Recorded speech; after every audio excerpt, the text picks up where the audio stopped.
Alright, today we're gonna find and let's play the longest game of chess. So we're gonna make the longest game for maybe a lot for okay. So queen h5, pinning and pinning the pawn on f7.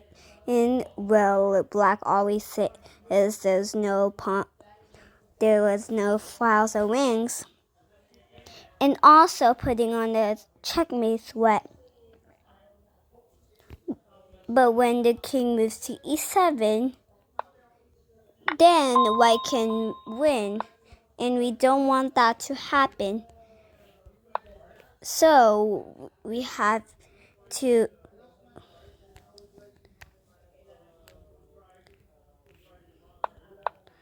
let's go back.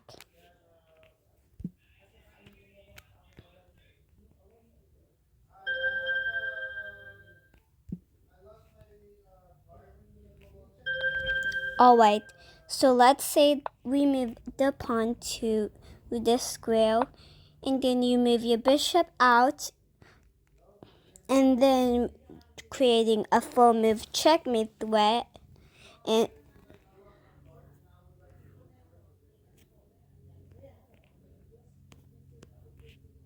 so we don't want that to happen. Alright, so let's play the longest game. So let's say they sacrifice the queen early, and then move the king and does the bomb cloud. But then they sacrifice their bishop, so that means the king can take it. Then the queen checks the king, and then they move the queen to the square, creating another check. So the king has to move over here because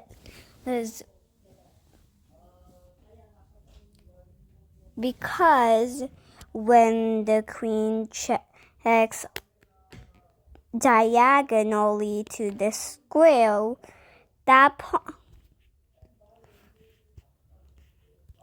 if the queen moves to this square and check the opponent's king, that pawn will capture the queen.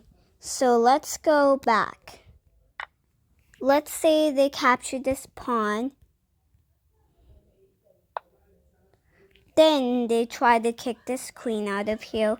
Well, you cannot capture, and it's a check.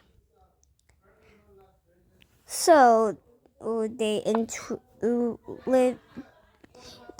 made a blunder. The king moves over here, but he hadn't captured the pawn. Then the queen captures it, and then the knight runs away, attacking it. Well, you sacrifice the queen. Then if the knight does not see it, but does a fork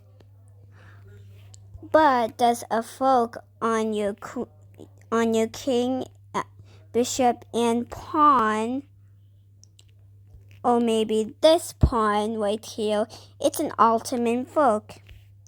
If you move over here, you can capture this knight. Alright.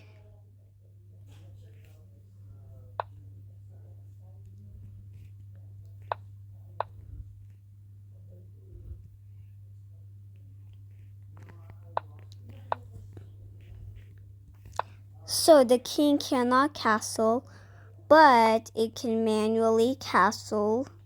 Look. Watch and learn. See? I manually castled. But you can't, or not, but you can manually castle. So what so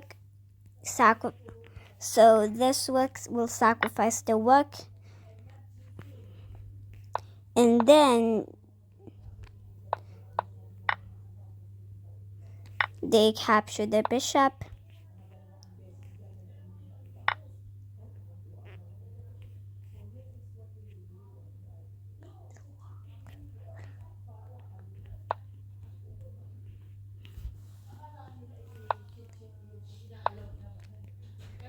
Then you move your pawn to the square.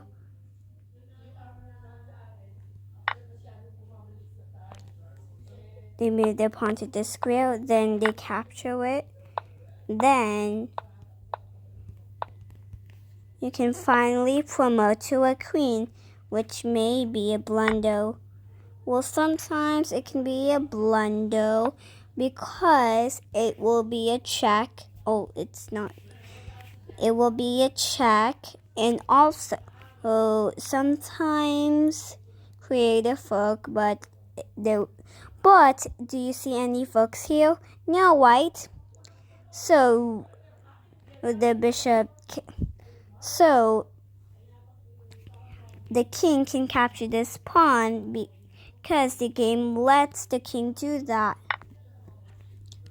Then it does another check. And then when he moves over he cannot go over here. Still go to the.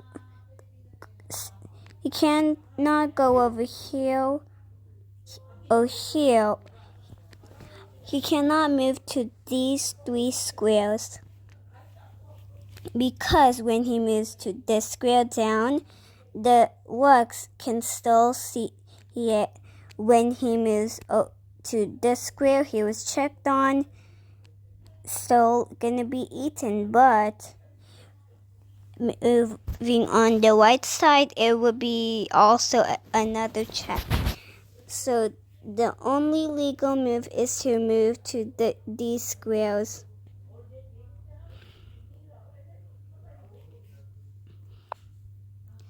Then they check. You cannot capture back because it's defended by the pawn. Then you have to run away to the square right here.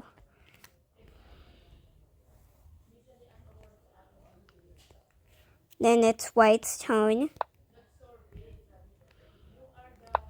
Then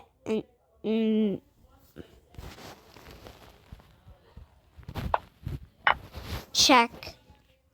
Then the queen tries to capture the king, but it's uncapturable. So it's move 77. So then the king moves to this square, or this square. Probably this square, or this square. But let's say they move over here. See, the game is getting glitchy.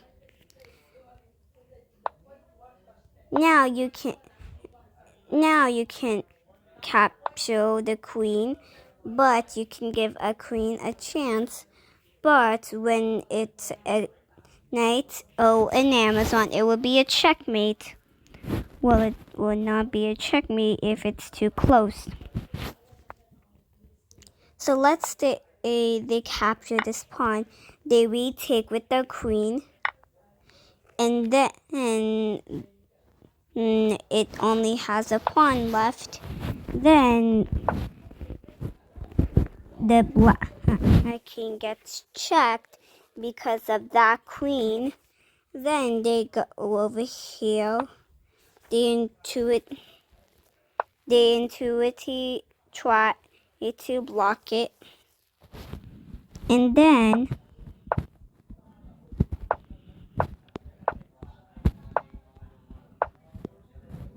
you can check again.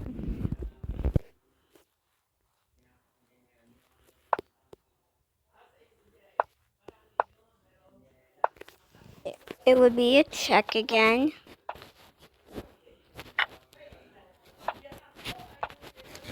Check.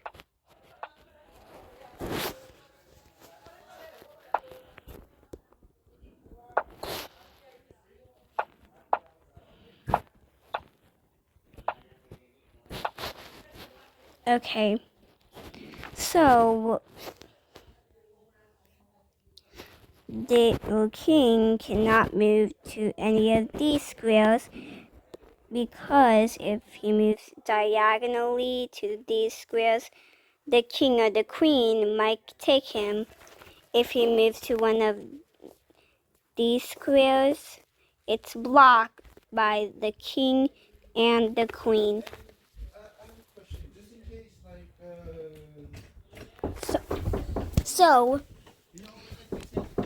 So the end.